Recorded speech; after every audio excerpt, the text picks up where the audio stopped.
Hi అండి, Chamos. Welcome to Chamos kitchen. నేను ఈరోజు చేసిన రెసిపీ ఆలు బెండకాయ పల్లీ ఫ్రై అండి. ఆలు 1/2 కిలో, బెండకాయలు 1/2 కిలో తీసుకున్నానండి. ఉల్లిపాయలు 100 గ్రాములు తీసుకున్నాను. ఇలా స్లైస్లో కట్ చేసుకోవాలండి. బెండకాయలు, ఆలుని. పల్లి ఒక గుప్పుడు, కారానికి సరిపడండి ఎండుమిరపకాయలు, 1/2 స్పూన్ మెంతులు, 1 స్పూన్ జీలకర్ర, 1 ఎల్లుల్లిపాయ. తాలింపు శనగపప్పు, ఆవాలు, జీలకర్ర, 1 ఎల్లుల్లిపాయ, కరివేపాకునండి. ఇప్పుడు తాలింపు వేసుకుందాము. ఎల్లుల్లిపాయ మంచిగా చదుగుట్టుకుంటే మంచిగా ఫ్లేవర్ వస్తుంది.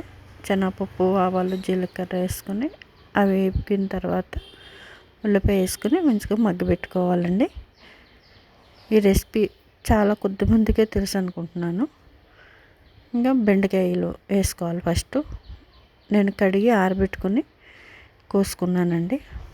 వెంటనే అంటే జిగురు వస్తుంది కదా. ఫస్ట్ బెండకాయ వేసుకొని మంచిగా ఒక హాఫ్ వరకు వేగిన తర్వాత ఆలు ముక్కలు వేసేసుకోవాలి. మంచిగా సన్నగా తరుక్కోండి.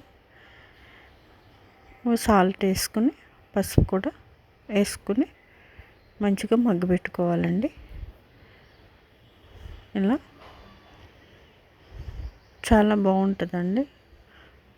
తినేటప్పుడు పల్లి ఫ్లేవర్ అది తగిలి బాగుంటుంది. ఒకసారి ట్రై చేయండి. ఇప్పుడు అన్నీ కూడా వేపుకుందాము. ఎండుమిరపకాయలు, కరివేపాకు, జీలకర్ర అన్నీ కూడా వేపుకుందాము. ధనియాలు అన్నీ కూడా వేపుకుందామండి. పల్లీలు నేను వేపించుకొని పెట్టుకున్నాయి, వేపుకో అవసరం లేదు. అవి అయితే ఇలా మంచిగా వేపుకొని పెట్టుకుంటానండి నేను. ఇవన్నీ కూడా వేపుకోవాలి. వెల్లుల్లిపాయలు అన్నీ కూడా వేపుకోవాలి. ఈలోపు ఇది మంచిగా మగ్గిందండి. ఇలా మూత పెట్టుకొని మగ్గించుకోవాలి. అవన్నీ కూడా వేపుకొని మిక్సీ పట్టుకున్నాను. అవి వేసేసుకొని మంచిగా కలుపుకొని కరివేపాకు వేసేసుకోవాలండి. రెడీ అయిపోయిందండి బెండకాయ ఆలు పల్లీ ఫ్రై అండి. నచ్చుతుంది అనుకుంటున్నాను. లైక్, షేర్, సబ్స్క్రైబ్ చేసుకోండి. మరిన్ని వీడియోలతో మీ ముందుకు వస్తానండి. చాలా థ్యాంక్స్ అండి.